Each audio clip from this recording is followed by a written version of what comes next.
Right, okay, so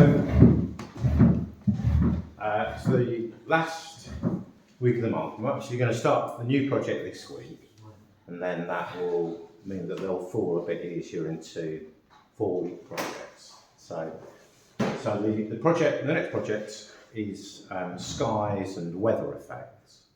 So I thought today I'd do a little bit of a demo.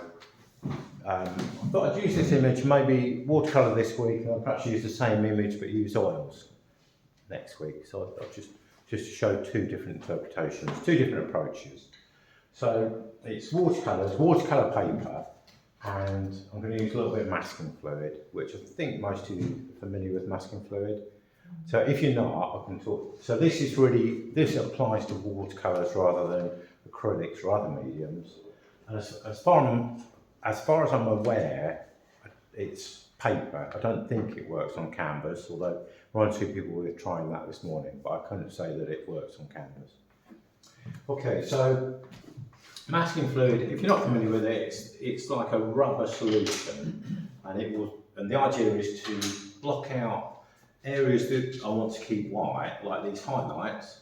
You can keep those white by putting the masking fluid on. That will dry, and then I can then paint over the top and then remove the masking fluid later. So I just do a little bit down here.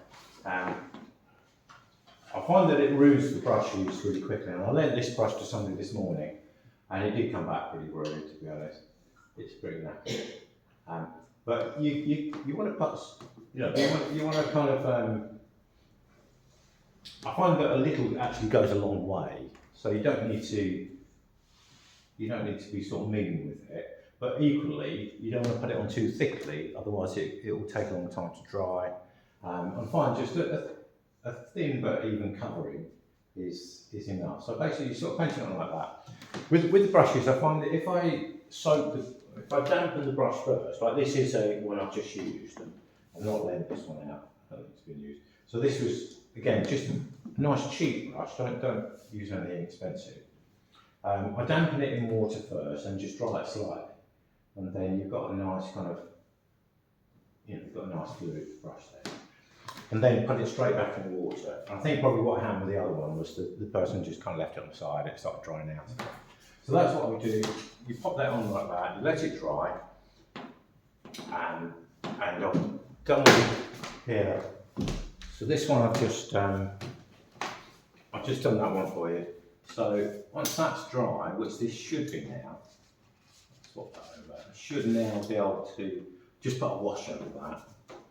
And the advantage is that I can then put, paint on. So I've got a blue mixed here, and that should kind of go over a little bit. Should be able to kind of pop that, the whole thing. Get a nice masking tape on this one. Yeah, there's masking fluid on there. Can you see this bluey colour? This green colour. So that's the masking fluid. That's all dried on. So I'm just going straight over the top. And then while it's wet, I'll try and get these shadows underneath the clouds. So nice sort of big brush. I want to put that on quite quickly. Otherwise, what I've noticed happens is you'll get kind of streaks and awkward marks. So I'm going to go in sort of these shadows. So this is a darker grey. This is probably, I'll just thin that slightly, but I don't want to get it too wet, otherwise that's going to just dribble everywhere.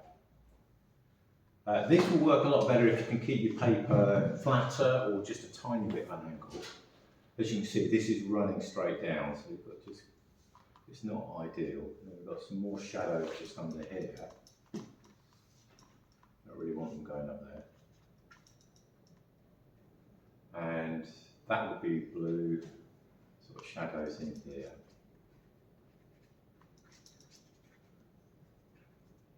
So if you can imagine that without the bits running down. I'll go slightly thicker for these ones.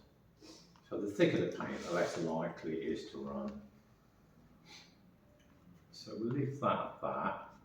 And then I've got another one that I started this morning that I might as well show you, taking the masking fluid off. So basically let that dry, it's got to be completely dry.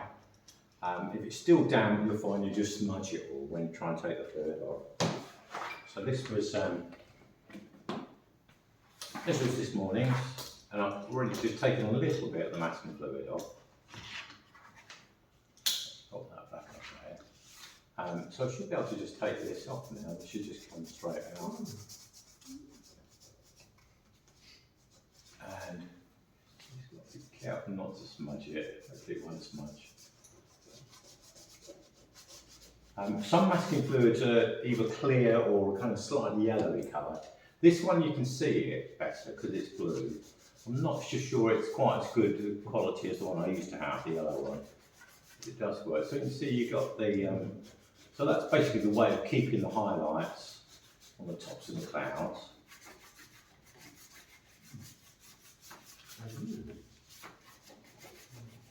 Something like that. It does leave you with, I mean, one of the disadvantages of masking fluid is it leaves you with a very hard edge.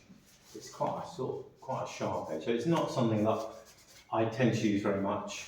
Also, you've got all the business of waiting for the fluid to dry, then wait for the paint to dry again. So it does slow things down quite a bit.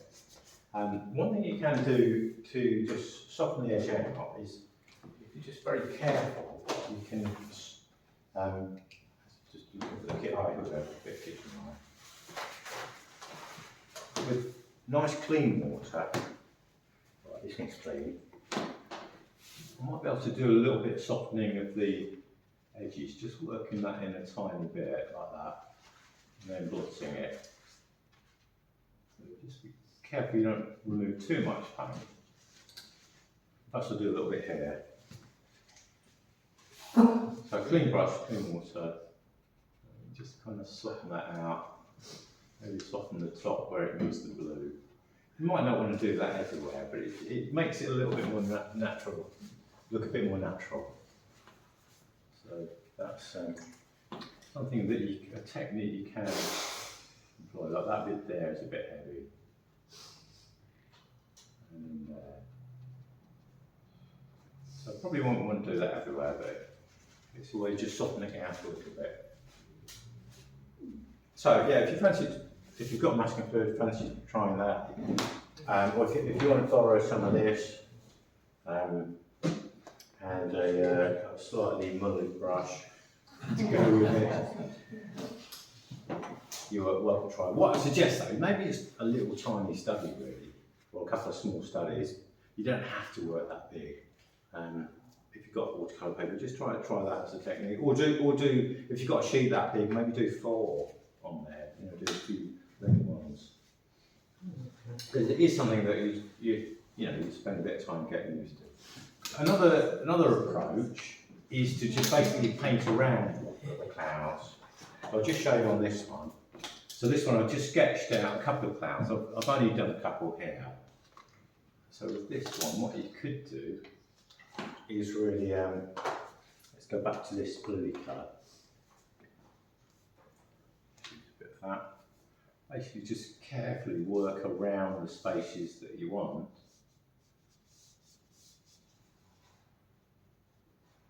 This is more difficult because you need plenty of paint mixed up, and the trouble is, by the time you get around, that one section is going to start drying. So you want to just make sure that it's plenty wet enough, and that you haven't got too many edges on the go. So that I've just got one wet edge here at the moment, just working across here. But yeah, definitely, if you're going to employ that approach, when I get to there, I can then have a rest, and then perhaps do that bottom bit afterwards. And then where you got the shadows, maybe I'll just slightly dampen. Whoops, get the clean water. Just dampen that cloud there, a little bit there, so I can then work some grey into that area. So it might be, if you want to try watercolours, maybe try 1 or 2 little studies like this, and then 1 or 2 with the masking if you want to do that. So basically just try to follow that And where I've made it a little bit wet, it gives me a slightly softer edge.